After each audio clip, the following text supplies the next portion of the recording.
At the end of the day, it doesn't matter if you call it a bucket list or a fucket list or a mucket list or whatever. You don't even have to write it down. The end goal is that you just become someone who says, I'm gonna do something, and then you do it. Welcome to the Bucket List Life Podcast with Trav Bell, the world's #1 bucket list expert. Bucket List Life's mission is to help you get off the treadmill, stop Groundhog Days, hack your habits, and live a regret-free life. Because we know life's way too short not to live your bucket list life. So please welcome your host, Trav Bell, the Bucket List Guy.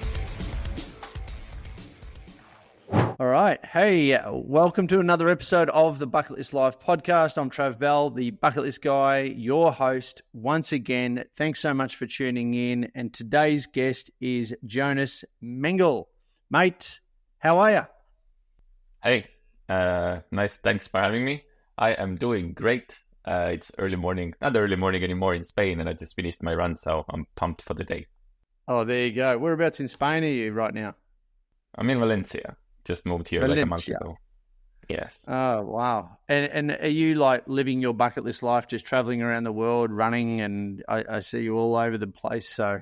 Yeah, I'm trying to be more stable in one location now, so it's very difficult to keep a routine, like a strict daily routine while you're on the move. But now I'm going to be here for a couple of months, so it's easier to get stuff done.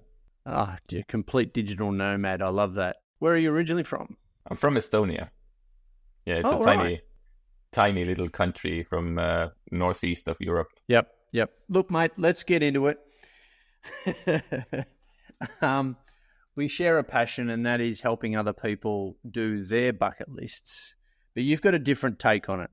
Mate, what is a fucket list? And FYI, people, we're going to say fuck it quite a bit in this podcast. I apologize up front. Those that know me know that apology is quite insincere. We're just going to do it anyway.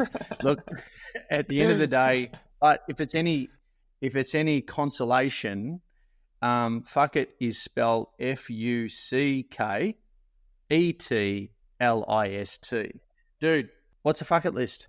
So a bucket list is, in short, it's a bucket list, a regular bucket list, but with a significantly shorter deadline. So mostly people, when they write out their bucket list, they think that the deadline is the day when they actually die, right? So they have their whole life to finish the list.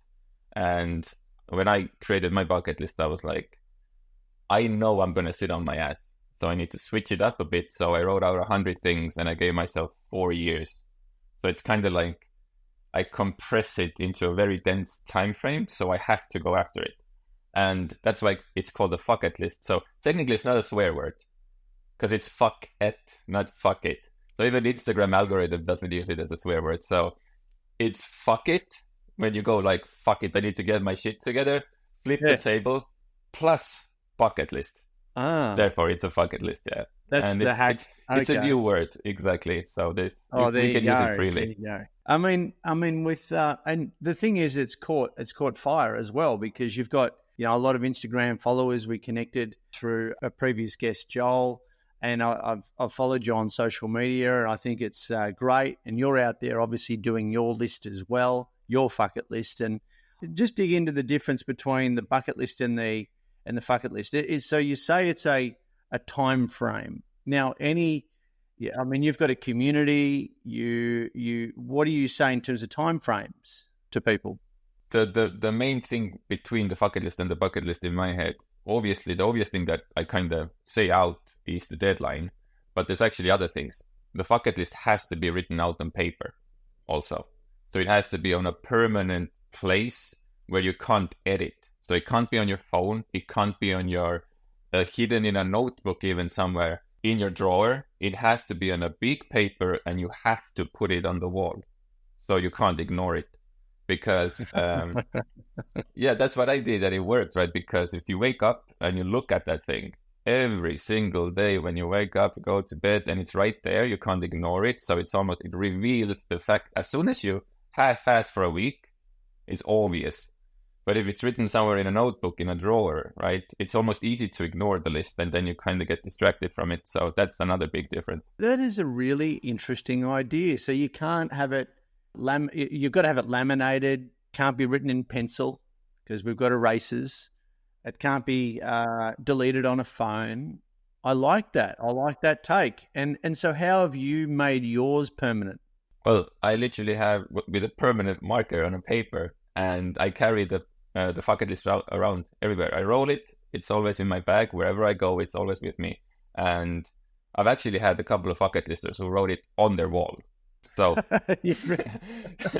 because why this is important is that why do gyms want to sell annual workout plans instead of monthly? Because people go like, woohoo, I want to change my life. And then 30 days later, nope.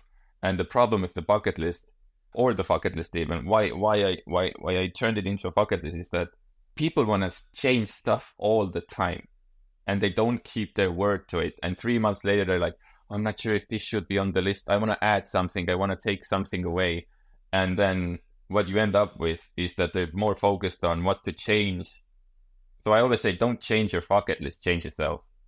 Like, you have to become the person who can get the list done, instead of always being like, oh my God, this is not, I don't feel connected to this goal anymore. Cool, get it done anyways.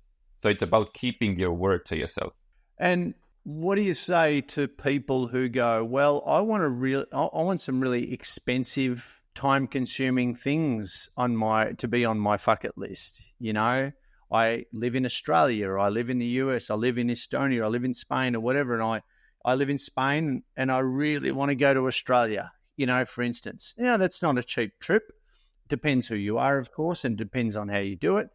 But it's not actually anywhere that we go from Australia. We're in the middle of nowhere. So, you know, it's not a cheap trip. So what do you say to people who say, well, what do I do about that? You know, time and money, when time and money are barriers. The first step that I always say is, the first stage is just like dream like a kid. So that's the first stage of writing out your bucket list.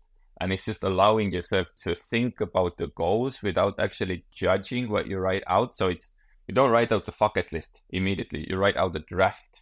And a draft is where you just like vomit all the ideas out that are in your head. And in that stage, you do not think about the implementation. You do not think about how. You don't think about your bank account. You don't think about if it's possible. You just have to be like, kids don't understand the concept of money. Therefore, they are like, I want to go to space. I want to become an astronaut. I want to do all these things. And I think one of the important part in the process is that people have disconnected from themselves. At some point, they just like grew up and they stopped allowing themselves to dream. And their process is usually like, if I ask them, what do you want to do? Like, what's your biggest dream? They go, because I have this amount of money, this is my dream. But it shouldn't be. It should just be about the dream. So not having money is it's like the number one problem. Not having money, time, or energy. And my advice is that you can always do one step that's free right now.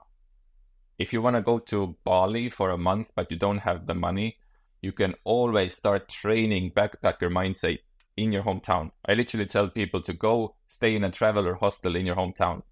So you meet travelers and you do stuff in your hometown that travelers do. Yes, it's not Bali, but you can always do something. Exactly. You can do like the first step. So not having money at the end of the day is still an excuse. You don't have money right now, but you can fix it in the future. That's not a justification to not take action and just wait.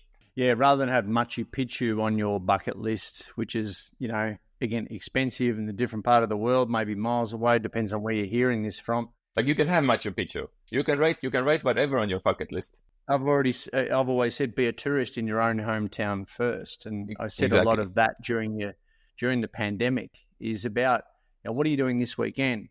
Choose some adventures, some local adventures, get the spirit of adventure at least locally, and then go nationally and then work up to internationally. But it's the momentum that brings the motivation, right? Exactly. And it's when you, let's say someone writes out Machu Picchu, like I have go to space on my list. I need to go to space. That's impossible, right? It's not that impossible anymore, because you have private companies for like $250,000 you can get there. I don't have that, but it doesn't matter. Yeah, I gotta make this credit ticket. I've got a friend that's I can got a still ticket. Google today, right? I can still Google today what are the companies that do it at least. So there's always a free step that you can do even towards an impossible goal. You can put your name down for it. You can get on the mailing list. Exactly. Yeah, for sure. I've always said, only worry about when you're writing goals down, let alone bucket list items, only worry about the what and the why, and the why's got to make you cry. Yeah. But don't worry about the how. Exactly. People who go and climb Mount Everest, they've got a general picture of what Everest is going to be like, but they're not analysing every single step because of the conditions. Yeah. So even if you're worried about the how, it's not going to do you any good. You just got to turn up and take the first step. Yeah, completely agreed. Mate, what's your backstory? What led you to do this with people? What led you to you create your own bucket list?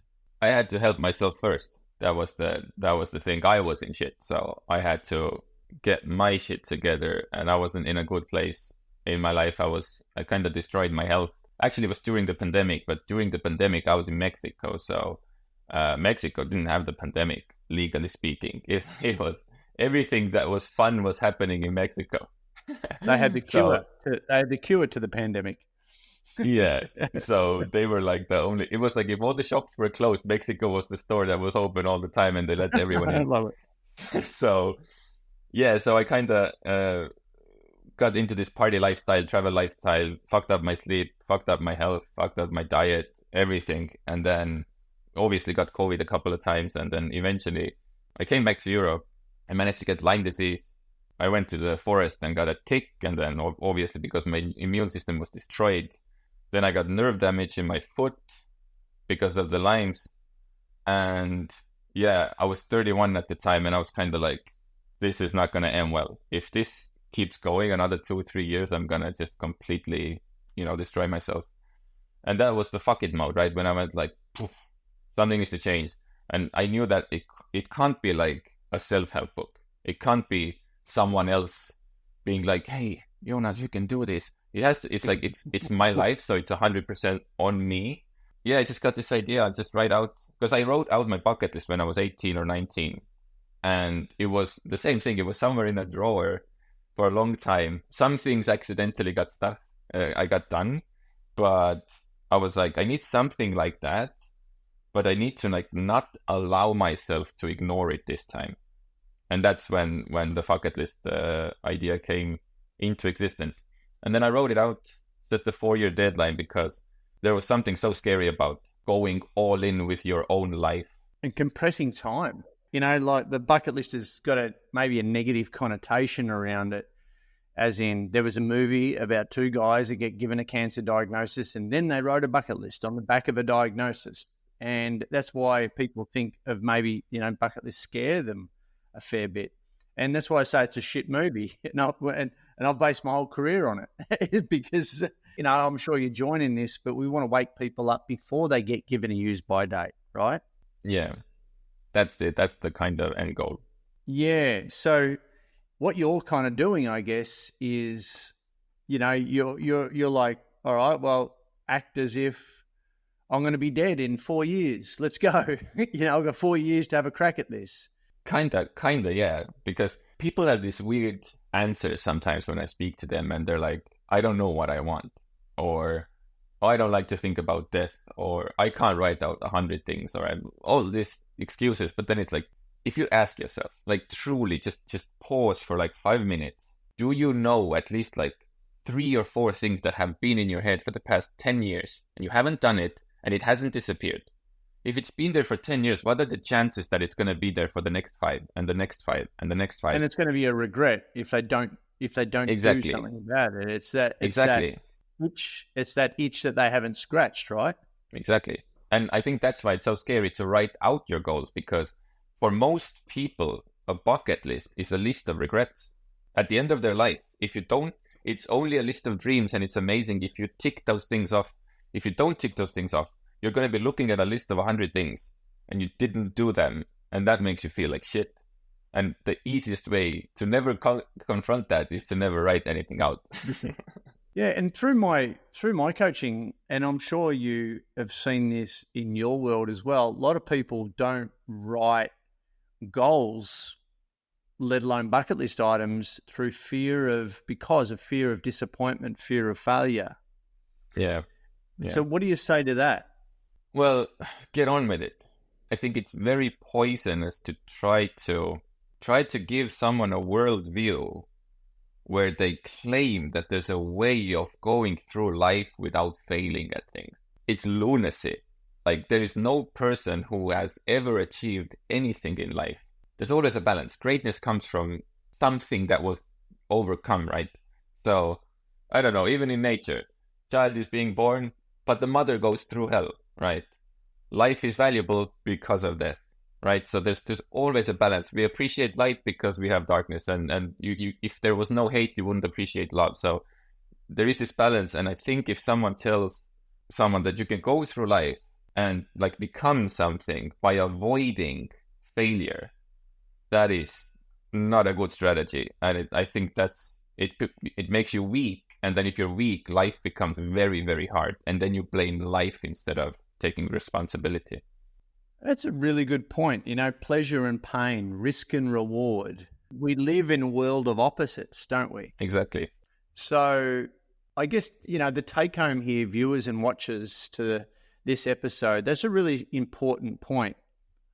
And ask yourself, what if I felt the fear and did it anyway?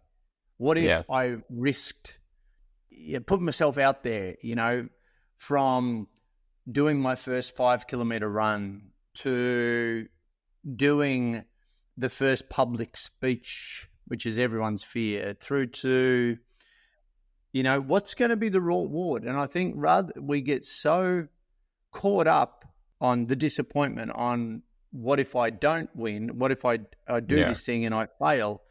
But the question is what will happen if you do kick its ass? Let's build a case for the positives. Like if you're in a court of law, negatives versus positives, we always look at the negatives that outweigh the positives. But let's flip the script and go, all right, well, let's put a list of pros and cons together. Like, fear is powerful, right? So it's understandable why it gets triggered. I think it's almost biologically more reptilian strong brain in our brains. Exactly. It's designed, the limbic system, the reptilian brain, as they call it, is designed to keep us safe. It's designed to keep us safe so we keep reproducing. Exactly. But the problem nowadays is that we can't switch off that need for safety, but the world is infinitely more safer than it used to be. And it's almost like the brain is consistently looking for things that it should be afraid of. But if you take, like, I don't know, what do we think now is dangerous? I'm from Estonia. I'm in Europe right now. Like, I can go out for a walk. I'm not worried about anything. Like, the world is safe in this part of the world, right?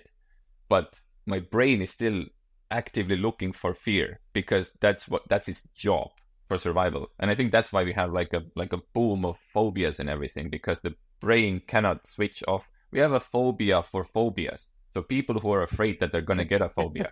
So, I think that's why it's there. It's almost like you cannot switch that thing off. So even if you're in the safest environment, your brain will find something that it should be afraid of because that's its job. Yeah, and we won't even discuss the role of government, the role of media, social media, in keeping us in a box, exactly, and keeping us in the matrix, and all the other shit that we can get. That people really do. That's why the news is always negative, because people they're like, oh, they defeat that same part of the brain, like, oh my god, look at how scary this is, I should be safe. So the brain is kind of like, see, I'm keeping you safe from this bad world, but in reality the sun is out, go for a walk. So here's an interesting story that I've shared the stage with a guy by the name of Darren Hardy. He's used to run success.com, very successful life and business coach over in America. And he has this amazing, whether it was his or he got it from someone else, he had this amazing analogy.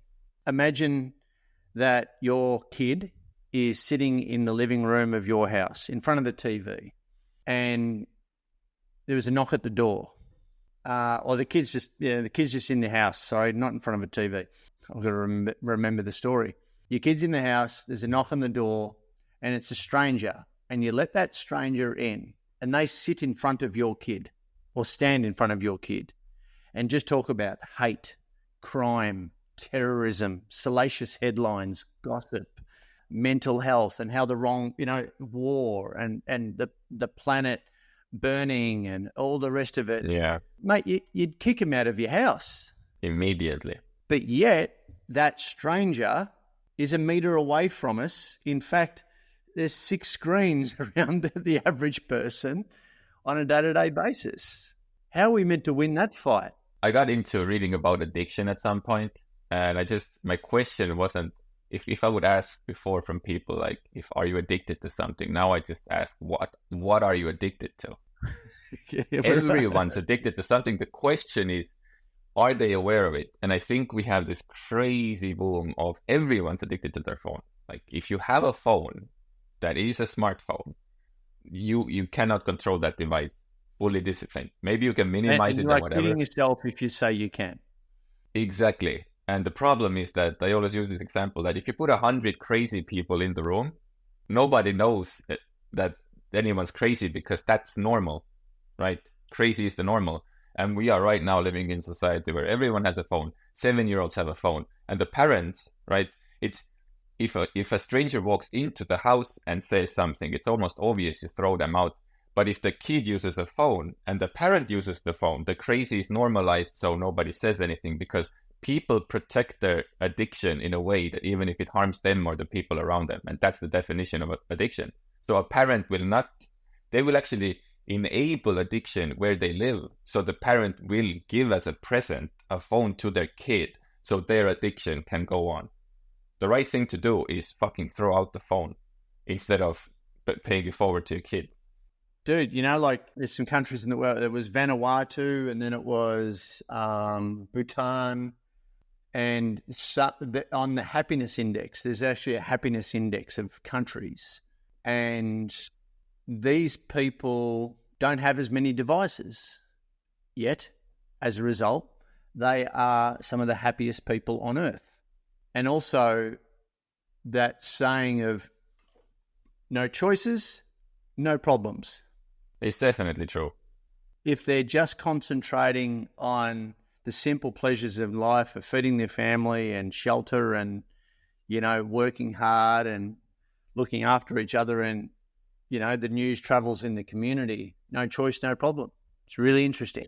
If you think about it, people think they want a lot of like consumer choice or they want to have all the movies on Netflix. But what it actually does is there was this cool example that if you go to a store and you have like 400 different types of shampoo that's like neutral, no color, it's really good. And there's something that has gold in it, something that has, I don't know, menthol in it. It's like, if there's 400, you're like, oh, I can definitely get this. So you've been to America then? Yeah, and it's like, you think that this is good for me because I can get what I want.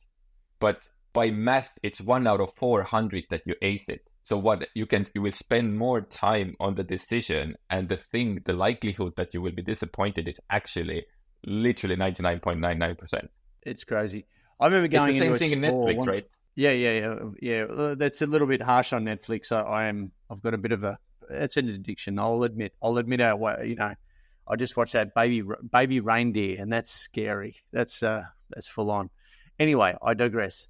I went to America. One of the first times I went to America, I went into a supermarket, and I was there to get something real, like, that's it, toothpaste, right? And I left there with nothing because I was overwhelmed. There's a few other items I had to get, and there's like butter and this, and I was just so overwhelmed. I didn't know where, because I didn't know the labels. There was no brand association for me, so I didn't know what the hell was going on. But I was so overwhelmed by the range, I just had to tap out. I went, oh, geez, take me back to olden times when there's just one brand. But anyway, we've got to control these, these things, and it's just getting worse, So, and I really like. Do you know Jocko Willink? Jocko Willink said discipline is freedom, and it's like if you commit to one thing, if you make the decision that you put your flag down, okay, this is what I will live by now, it almost releases all the energy that would otherwise go into making the decision, right? It's almost like you went to the store and you were so overwhelmed, you just left. And like I did a carnivore diet. So I only ate beef, chicken, butter, salt, pepper, water for 40 days. And I literally felt free. Going to the store was freedom because I knew what I'm going to get. I only got this thing and that. It's amazing. And literally, but it takes discipline to stay there. But when you're there, it feels like freedom. And there was also a similar example from, that's why it's almost good to get married or have a permanent partner, because you're not seeking anymore. Seeking is very, very, very costly by resources, time, energy, effort, everything. So you're just like, okay, this one for the next infinite amount of time, so you can actually focus on what matters. Like footballers, high-level footballers are actually, like Manchester United, Real Madrid, they actually want their biggest assets and their biggest young players to get married early, so it wouldn't fuck up their career. So they actually they push relationships, marriage, so they would have a kid, because otherwise they invested 50 million euros to a player that's 18, and then they're just going to be fucking around, partying, and it fucks up their game, right? So it's an investment. So what do is they want them to get married and start a family so they're stable. Arranged marriage. In sports. You're right. And psychologists call that decision fatigue. Yes. You know, when there's too many decisions, you know, during someone's day or, you know, in their life, it's just so overwhelming. And that goes back to Steve Jobs of Apple wearing the same thing every day. Mark Zuckerberg does the same thing. Donald Trump even does the same thing. Really bad example there, but they wear the same stuff every single day, so they don't have that, so they can put their energy and their bandwidth on the things that actually matter rather than fashion. So, what are some of the, you say you got a list of 100 things, and you've probably got it displayed there somewhere. What are some of them? Some of them. So some of the things that I've done in the past 2 years is I started a YouTube channel. I started a podcast, which I haven't been active with, I gotta admit. I hiked an active volcano. I learned how to play the drums, learned how to do the handstand, learned how to do the split, just fixed my diet, fixed my health. The running, actually, I had run a marathon on the Fucketlist, and then the David Goggins 4x4x48, I do that every year now. That led into me running every day. So I've been running every day for 700 something. Actually, today is my 2-year anniversary. So I've been running for 2 years now every day. Every day? Wow. Yeah. And I've seen you've been in transit sometimes, jumping from country to country, and you still get the running. I've ran in the mountains in Morocco in -15. I've run in +50 in Egypt. I've done rain. Whatever you can imagine, I've run there, because that's what consistency is like. I will never skip a day. And now in last November, December, I think that was my biggest physical achievement. I did my first ultra run, where I ran around my home country of Estonia. It's a tiny country, so it's only 600 kilometers, but it took me 2 weeks to run in -10 degrees on ice and snow. But it was... wow. And considering where I was just 2.5 years ago, literally, I was struggling to go out for a walk. So that's what the Fucketlist has done for me. Very cool. And what have you got on your list to do? What are you working on now? Right now, I'm training for a Guinness World Record. I'm going to try to do most cards memorized underwater. Hang on. Most cards memorized underwater. So you memorize a deck of cards while holding your breath underwater, because a lot of the stuff on my bucket list is like to conquer my fears. So a couple of years ago, when I was in Mexico, I almost drowned. So near death experience. And I kind of had like fear of water after that. So how to conquer it? Do a Guinness record underwater. Yeah. And what else? Well, I just did bungee, but next up, I'm building a business. So I'm learning about just business overall, because I want to scale this community. My goal is to get to 5 million bucket listers in 5 years. So I have to decrease my level of ignorance about everything in life to get there. And well, the most exciting stuff that I really want to do is obviously go to space, because that's like a symbolic thing that if I get there, that means that I have done something very right to get there. And it has gone from a very impossible, 100% impossible goal. And now I actually believe I can pull it off in the next 2 years or so. There you go. What do you think? This is a random sort of question, and you document everything. And what do you say about the documentation or the journaling process online? You know, like sharing what we do online on our bucket list, is it good for accountability? Is it good to keep us honest? Are we doing it for ego? Are we bragging? What about people that go, you know what, I'm just going to go and do it and not put it on social media?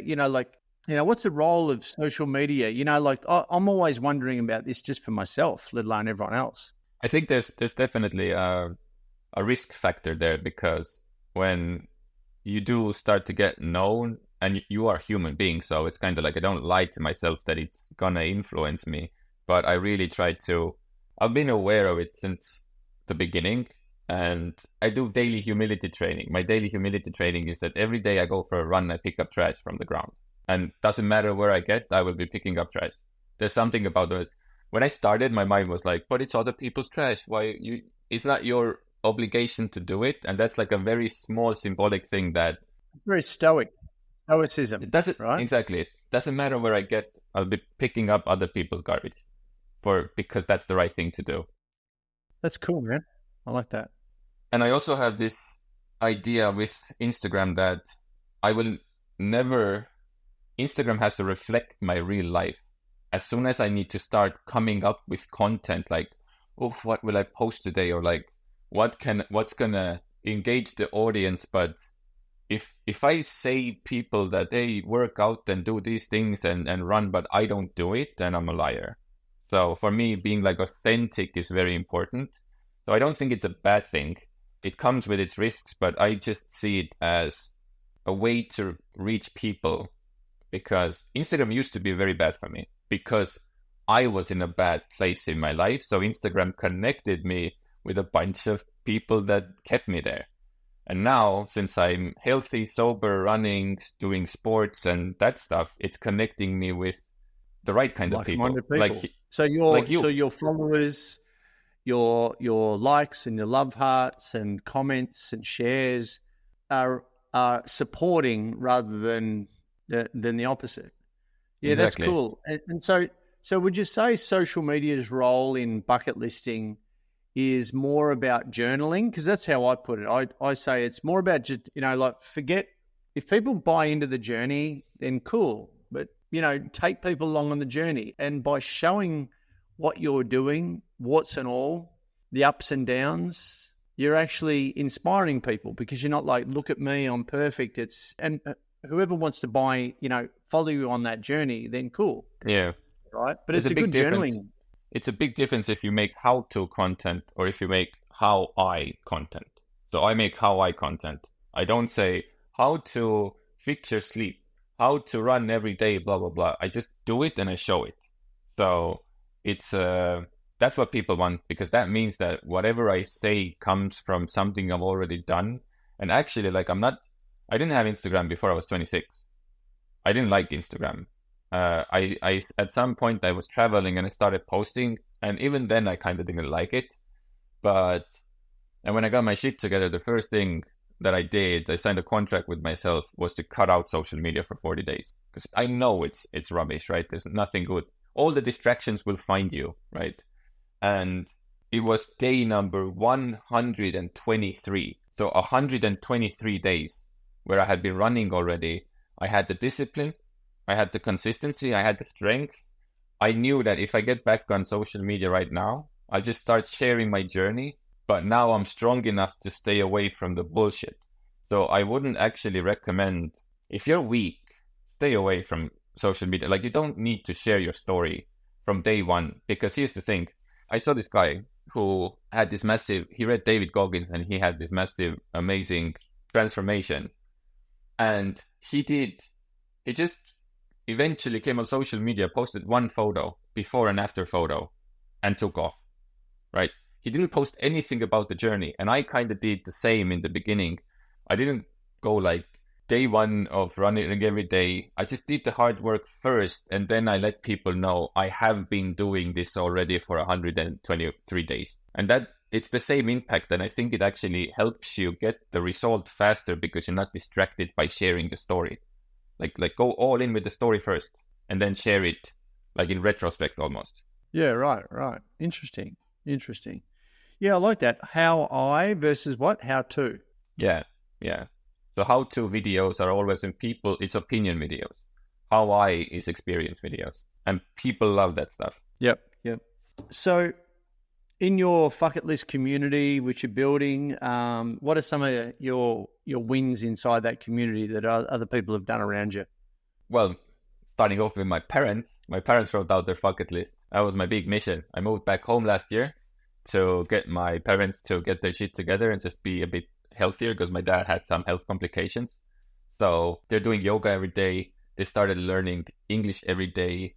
They are dancing together every day. They take a walk together every day. My dad cycles or skis or does like fast-paced walking. And they're just happy, useful, and like a couple again, right? They're like living their life. And my dad is starting a business. He's 73, right? So it's awesome. That's like my biggest achievement, I guess. And from the community, like the online community, Kevin, one bucket lister, just beat his arachnophobia. So he's been tackling it for 6 years, and he wrote out his bucket list in January, and now he's posted a photo of a tarantula on his face like a week ago. I thought that was you, but fuck that. Yeah. And then my teammate Ingrid, she is afraid of heights. She did a bungee. She's afraid of same arachnophobia. Is doing exposure therapy too. She's now in a place where she can at least look at a photo of a spider and touch it on a phone screen. So she's doing that daily. She just ran 50K. She's been running every day for more than 300 days. My sister has been running every day for more than 100 days. A bucket lister, Sandra, just celebrated 100 days of running. So it's like everything is happening all the time, and it's so cool. Yeah, congratulations. If you can't sort of coach, inspire is probably the best word, those closest to you, how are you gonna help other people outside of your immediate circle of influence, right? So the goals are help more people. For you, and the definition, we ask this of every guest, is what is your definition of a bucket list life, which is obviously the name of the podcast? I think my take is, if there was one word, how I see it is about it's becoming. It's the same thing what I mentioned in the beginning of the podcast, that it's not about getting the list. It's not about the thing on the list. It's about you becoming someone who can get the list done. So don't change your bucket list, or don't change your bucket list. Change yourself. If it's on the list, that means that you haven't been able to get it done, which means that you are not equal to the task and you have to grow to become there. So how I see my bucket list is a staircase of 100 things. And when I started, it was like, holy shit. But now I'm at like step 30 because I've done like 30 things. And every step makes me stronger, literally, mentally, and physically. I'm physically and mentally changing as a person as I go higher on the staircase. And my goal is that when there's going to come a day when I check off the last item. It's not an if, I will do it. It's the keeping my word to myself, that shitty version of me from the past. I didn't write out the perfect bucket list, but it's almost like also paying respects to the courage that at least I wrote it out, and I will get it done. And when I get it done, I will write out the next one and the next one and the next one. Yes, mate. What's gonna happen in 4 years' time when you've done your current list? I'm already writing out the next one. Like I'm making a draft of the next one. So I have stuff like become a dad, for example. Definitely will put that on the next one. Didn't fit into this one because that would have been horrible. I need to, get my shit together first. I added that later on, yes. Exactly. So that's going to go on there. And like even I want to probably put like more mature stuff there. Right now it's stuff that I need to almost like resolve my past, stuff that I've avoided, dragons that I haven't slayed, and then in the next one I'm gonna write the next 100 things. And my goal is like, you can write out one bucket list for your life, but you can also write out 10, and you can get both done.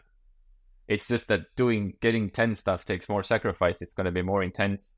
And like if there's one thing that I've really learned in the past 2.5 years that really changed my life is the skill to sacrifice things to get things done.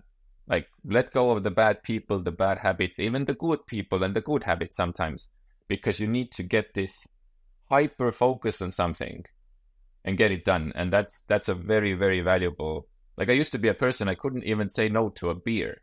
Like how weak are you if you can't say no to a beer, right? And now my life's better. And from an integrity point of view, right? Like if you can't say no to something or can't control your addictions, you're lying to yourself, you know? And if you're going to be true to the message and have integrity, you know, you got to sell it to yourself first. You got to convince yourself that you're a leader in this space before you can lead others.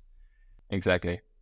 Yeah, it's funny about that. I've literally just gone 1 year without alcohol. So when I turned 50, I stopped drinking. And now I'm 51 3 days ago. And it's good, all good. No need for it. Bang. Yeah. And so if I snuck a few in, I would have been out of integrity. And I really haven't made it a big deal of it either, because I really wanted to test myself and make sure I didn't, you know, screw it up as well. And I didn't, which is what I'm really stoked about. So, but point being is be a bucket lister first and foremost, and then you can lead others. And like you said, you know, it's about me, then it's about we. It's about me living me living my bucket list before I can help others. Yeah, because the truth will come out. The truth will come out. If you're full of shit, it's just a question of when. Because you can't hide it. Like people who are weak or people who lie, it will come out sooner or later. So coming back to the point of accountability on social media, I feel that I have responsibility in front of the whole community, because I can't say run every day and then go party at the same time and then like, what are you doing? And yeah, like honesty is really important, or integrity, as you say. It's like, who am I kidding, right? It's gonna come out, so might as well just be honest. Yeah, and I love that, man. Like, and I can feel your integrity. It's great, and man, I'm stoked that we connected and did this. How can people connect with you, man? Easiest is Instagram. It's before I die 100, and I just started X also, but I'm not really reachable there. But I just post daily some ideas that I have throughout the day. But Instagram is the easiest. And we'll put Joonas's contact details, website, etc., all in there as well into the show notes. So guys, there he is, the Fucketlist, man. I love it. It's a different take, and there is a lot of different viewpoints on this bucket list concept, this philosophy, I guess, and take what you need, get it done, live a life with no regrets, scratch that itch, start small, work up to the big ones. Call it a bucket list, call it a fucket list, call it whatever, your list, but let's get some momentum going. Rather than just talking about it, rather than just writing some stuff down, steal from Joonas, steal from myself, it's all good, but just get moving on it. Life's way too short not to live your bucket list. Exactly. At the end of the day, it doesn't matter if you call it a bucket list or a fucket list or a mucket list or whatever. You don't even have to write it down. The end goal, like what I tell my community, is the end goal is that you just become someone who says, I'm going to do something, and then you do it. Bucket list is just a tool, so you don't forget about it. This microphone is too heavy to drop, and I'll probably ruin it. So that's a drop the mic moment. I'll drop the pen. Boom. Drop the pen. There you go. Hey, mate, thanks a lot for being on the Bucket List Life podcast. Awesome. Thank you for having me. Thanks so much for listening to the Bucket List Life podcast with the world's #1 bucket list expert, Trav Bell. For more great content, go to www.thebucketlistguy.com. We'll see you next time.